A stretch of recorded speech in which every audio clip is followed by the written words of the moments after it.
82.5%가 끝이 아닙니다. 이게 함정이에요. 지금 세금 아까워서 집 들고 버티시는 분들 나중에 상속세 50% 추가로 맞으면 결국 국가가 가져가는 비중이 어떻게 되는지 계산해 보셨습니까? 이게 단순 합산이 아니라 복합 과세 구조라는 게 핵심입니다.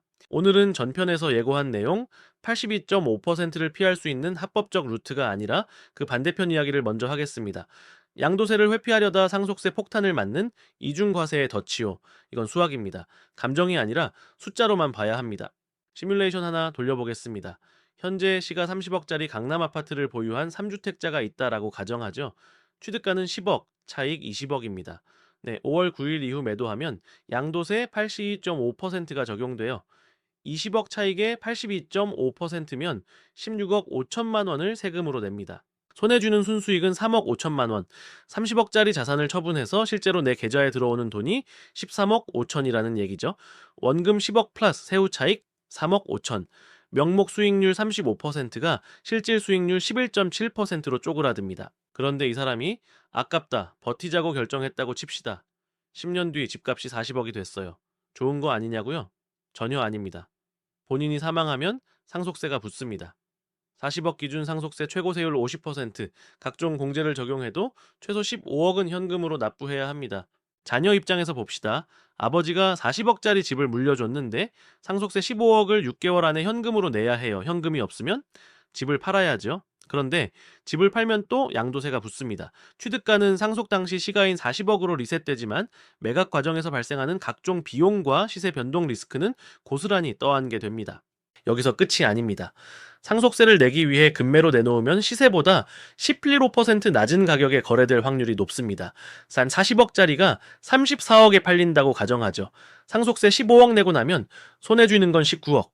아버지가 평생 모은 40억짜리 자산이 자녀에게 넘어갈 땐 19억의 순자산이 되는 겁니다. 계산을 정리하겠습니다. 원래 자산 가치 40억.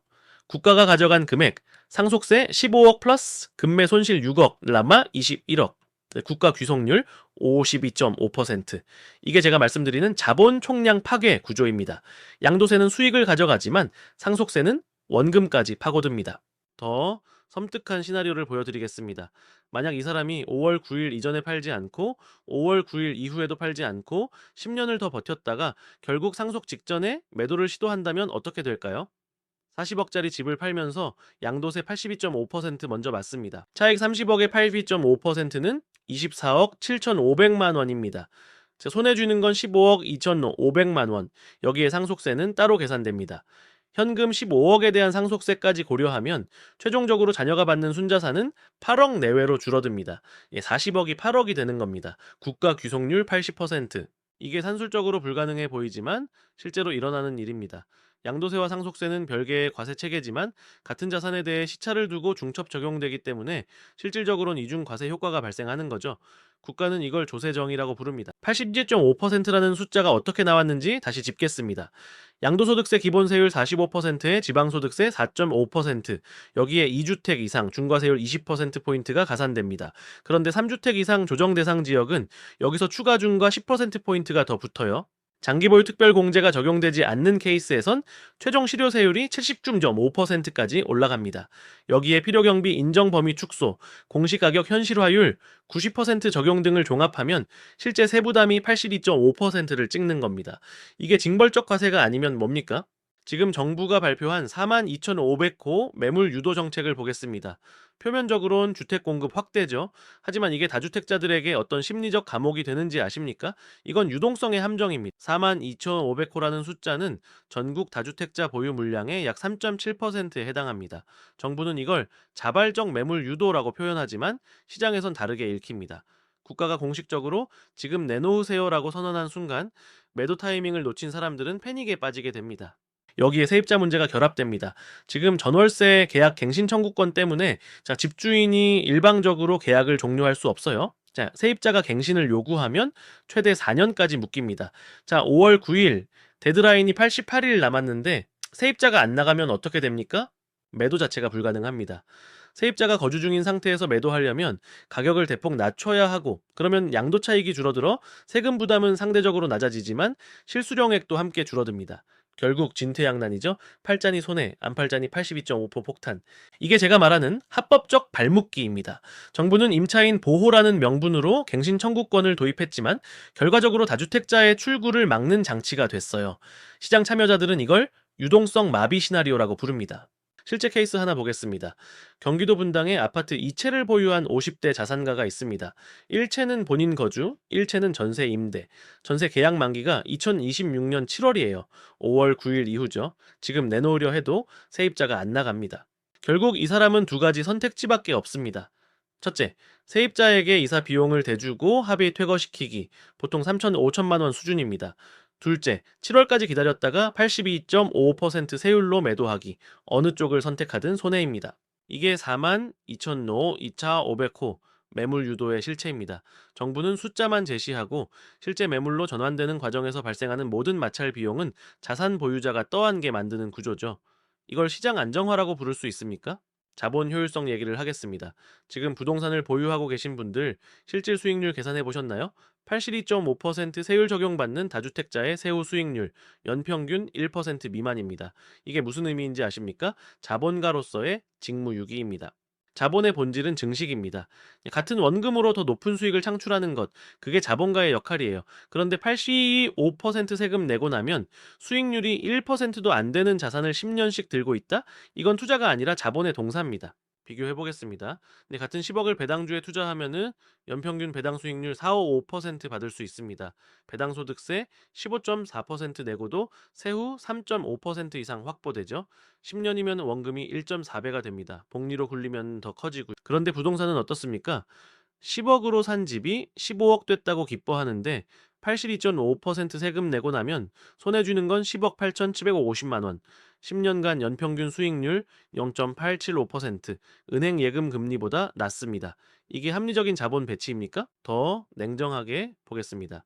부동산은 보유 기간 동안 보유세를 냅니다. 재산세, 종합부동산세 합치면 연간 수백만 원에서 수천만 원, 관리비, 수선비까지 포함하면 연간 유지 비용이 자산 가치의 1-2%에 달합니다. 수익은 0.875%인데 비용은 1.5%, 실질 수익률 마이너스입니다. 이런 자산을 안정적이라고 착각하는 게 문제입니다. 명목 가치는 올라가지만 실질 가치는 녹고 있어요. 인플레이션 감안하면 더 심각하죠. 이걸 계속 들고 있는 건 자본가로서 할 일을 안 하는 겁니다. 국가의 자산 환수 시나리오를 보겠습니다. 왜 정부가 지금 시점에 82.5%라는 극단적인 세율을 적용하는지 이걸 국가 부채 구조와 연결해서 봐야 합니다. 대한민국 국가 채무는 2026년 기준 1,200조 원을 넘어섰습니다. GDP 대비 국가 채무 비율이 50%를 돌파했어요.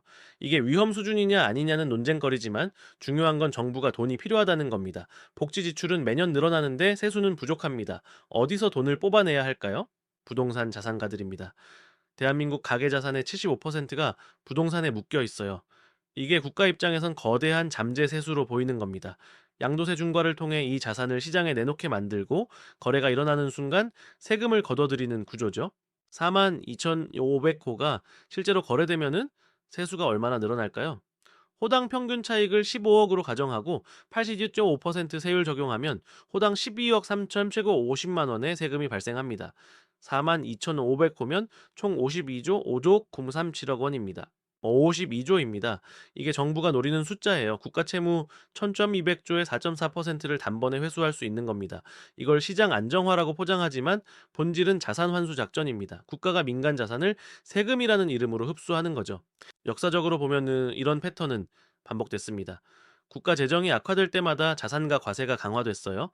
프랑스 혁명 전야의 귀족 자산 몰수, 1930년대 대공황 이후 미국의 부유세 도입, 2010년대 그리스 재정위기 당시 특별재산세, 형태만 다를 뿐 본질은 같습니다. 정부는 절대 우리 돈 없으니까 여러분 자산 좀 내놓으세요 라고 말하지 않습니다. 대신 시장 정상화, 투기 억제, 서민 주거 안정 같은 명분을 앞세우죠. 하지만 숫자는 거짓말을 하지 않습니다. 52조라는 세수 효과, 이게 진짜 목적입니다. 지금 시장에서 흥미로운 현상이 관찰되고 있습니다. 개인 다주택자들은 매도를 망설이는데 기관 투자자들은 이미 자산 유동화에 들어갔다는 거예요. 리츠 시장 데이터를 보면 1월 한 달간 부동산 매각 규모가 전년 동기 대비 340% 증가했습니다. 이게 무슨 의미인지 아시겠습니까? 스마트머니는 이미 떠났습니다. 법인 자산가들, 전문 투자자들은 5월 9일 데드라인 훨씬 전부터 출구 전략을 실행하고 있어요. 그들은 감정이 없습니다. 오직 ROI로만 판단하죠. 최근 들려오는 시장 신호 하나 더 공유하겠습니다. 강남권 프라임 자산 거래 중 43%가 법인 간 거래로 집계됐습니다. 개인이 던진 물건을 법인이 받는 구조예요. 이게 의미하는 바는 명확합니다. 자산의 양극화가 가속화되고 있다는 겁니다. 개인 자산가들이 세금 압박에 못 이겨 내놓은 우량 자산을 자본력 있는 법인들이 싹쓸이하고 있습니다. 결국 자산은 법인으로 집중되고 개인은 현금만 손에 쥐게 되는 구조죠. 이게 제가 계속 강조하는 자산 계급 재편성입니다. 출구 전략의 철학을 말씀드리겠습니다. 2026년 현재 자산을 소유, 오운하는 시대는 끝났습니다. 이제는 자산을 흐르게 플로우 해야 하는 시대입니다. 무슨 말이냐면 자산을 보유의 대상이 아니라 순환의 도구로 봐야 한다는 겁니다. 과거엔 땅 사서 묻어두면 됐습니다. 시간이 지나면 가격이 올랐으니까요. 하지만 지금은 다릅니다. 보유세는 오르고 양도세는 중과되고 상속세는 강화됩니다. 자산을 묻어두는 순간 그건 자산이 아니라 세금 폭탄으로 변하는 거예요. 플로우의 핵심은 유동성입니다. 언제든 현금화할 수 있는 자산, 언제든 다른 곳으로 옮길 수 있는 자산. 이게 2026년형 생존 전략입니다. 부동산은 유동성이 낮습니다.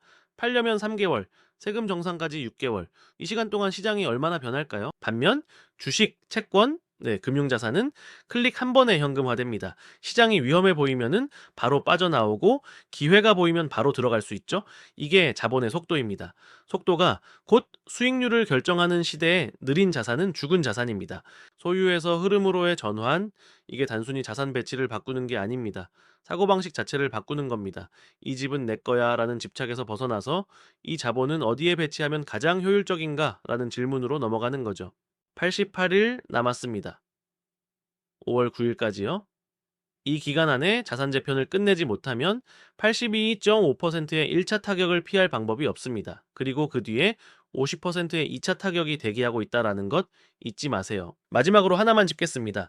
지금 우리가 목격하고 있는 건 단순한 세금 정책이 아닙니다. 이건 자산 계급 재편성의 신호탄입니다. 누가 살아남고 누가 떨어져 나가는지 5월 9일이 그 경계선이 될 겁니다. 그런데 말입니다. 여기까지 들으신 분들 중에 그럼 나는 어떻게 해야 하나? 라는 질문이 생기셨을 겁니다.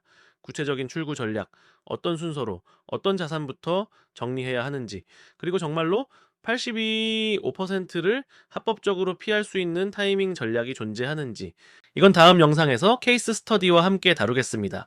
오늘 영상이 도움이 되셨다면 구독과 좋아요 부탁드립니다. 자본의 엔진, 다음에 또 뵙겠습니다.